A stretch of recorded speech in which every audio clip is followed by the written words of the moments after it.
One day you can feel like you have everything all planned out and everything is all well with the world.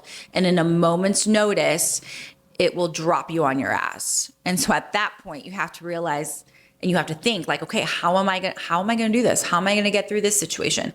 I've had so many things happen in my life where I think I've mentioned this before on a previous episode of a podcast of ours, is that, before I used to get very overwhelmed and the panic attacks and I'd scream and cry and I'd have the outbursts and the emotional things. And now when things happen, I'm just kind of like, okay, what do I do now?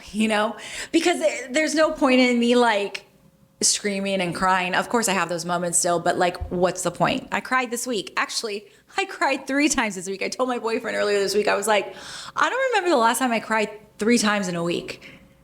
That was how intense my week had been for multiple reasons, but I just couldn't believe it. And so it's just that life is full of surprises. You just don't ever know what's going to happen. And you just kind of need to pivot where you need to do or wherever life kind of brings you.